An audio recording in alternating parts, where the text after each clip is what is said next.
And I had to really evaluate if I wanted to continue to wrestle because I wasn't sure if I did. What up, everyone? Shakiel Mahjouri here for CBS Sports, and you know who this is. She will participate in War Games at Survivor Series on November 30th. And while you should be careful who you call crazy, it's very much in the name. Michin, how's it going?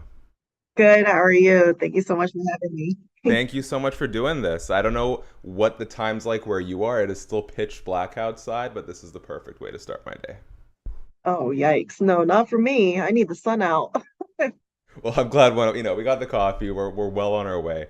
hmm Now, before we get into everything, including the name change, because I know it's on the top of people's mind, there's something very pressing. I want to break news right off the top. Have you paid Kofi Kingston the $20 you owe him for dealing with Shelton Benjamin? Well, I don't know what you're talking about. I don't owe anybody money. And I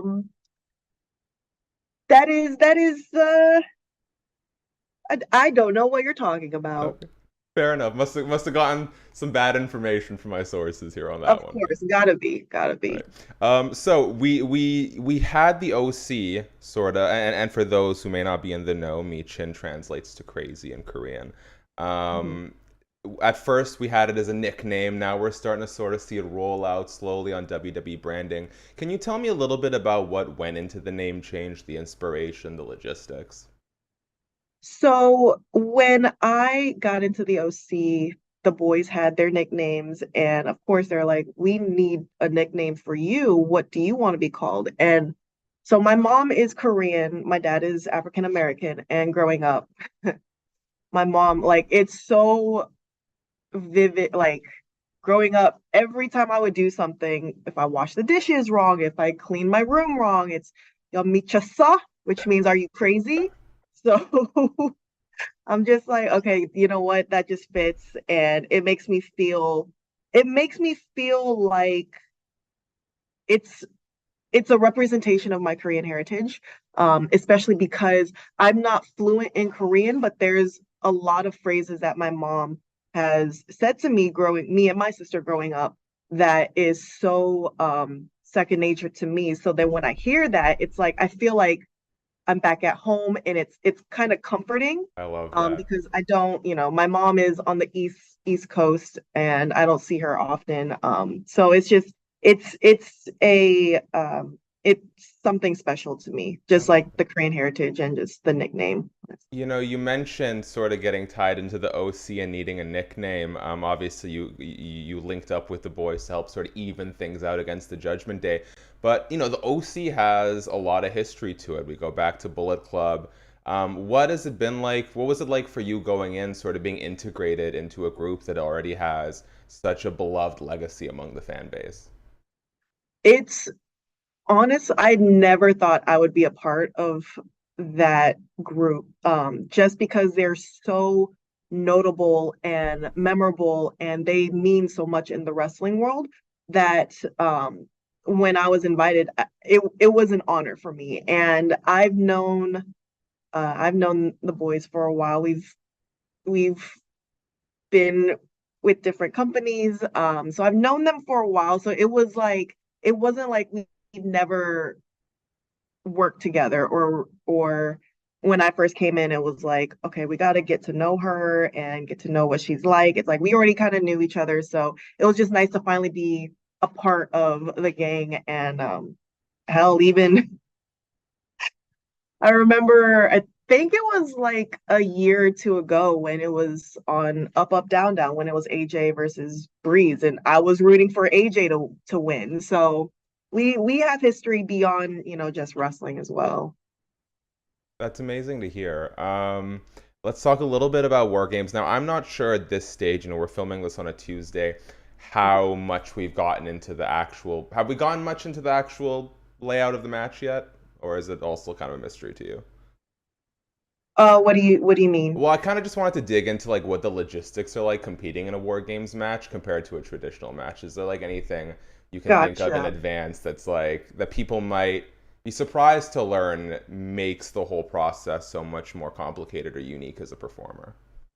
Well, I think the main thing that stands out the most is that it's two rings in one cage. So you have much more space to do damage. You can have weapons. It kind of has that feel of uh not the rumble, but like one person gets put in every like minute or two that kind of changes the game for how the match is going at that period. So it's my first War Games. Hmm. I was supposed to be in the first War Games and I got taken out. So I'm very excited and ready to throw down. And I think it's also a different mindset going in where it's like instead of a traditional match, you really have to be prepared for war. So it's a different mentality of going in with what your preparations are like mentally and physically. It's been so nice seeing your return to this point that, I mean, you just kind of hit the ground running right in with the OC. Now we're getting into one of the marquee matches at Survivor Series. Can you sort of juxtapose what it felt like at the time of your release and then what it felt like to get that call about coming back? Because I imagine for some people there might be hesitation, but so far, I mean, there's just been so much to dig into with your return. Well, when I originally got released, I honestly knew it was coming. So it wasn't that much of a surprise. I was more so surprised with my husband getting released. But I knew it was coming. And it was at that period where, we were getting ready to get married in like a month or two. So real life outside of wrestling was really starting to pick up and like the momentum was going. And it was the first time in my life where it was a rearrangement of my priorities because wrestling has been my life since I've turned 18 and started training. So when that happened, it was very discouraging and disheartening, but it helped that, me and my husband, we supported each other and we had other things to focus on, like the wedding. And we just bought a house. So we were planning on moving right after the wedding. So it, we were very occupied with real life stuff that it kind of helped me through and along with um just focusing on that aspect like wrestling kind of took a back seat Hmm. and it made me realize wrestling isn't everything. Life still goes on and to focus on the people you love. And I had to really evaluate if I wanted to continue to wrestle because I wasn't sure if I did. Um, so thankfully, I was able to reignite my love for wrestling, with the friends of Gail, Scott, Giselle, like all those being surrounded by just great people and just being able to go out and kill it and have that support. And because at that moment, it was very much like not only was I not sure if I wanted to do it, but I felt like maybe my time is up. Like I'm not as good as I was 5, 10 years ago. So maybe it's just time to hang it up. So I just needed to find myself in wrestling and see if I could still go with all these new talent, but also the talent that are killing it now. Like, can I keep up with them? And I, I I was able to, and coming back, it was like, let's go. Now, I have such high respect for Triple H and what he's done for NXT that I was like, I'm ready to go. And when I was told, hey, the boys, they want you, they think you can help them out. And the fact that I knew them, months prior and AJ like years prior is like, hell yeah, let's go. So it was nice to just come back to, just everybody just welcoming. Of course, unfortunately seeing Shelton on a weekly basis now. Yeah, with But that it, WWE it's paycheck, you might have some $20 bills you can start handing out to folks on I don't know what you're talking about.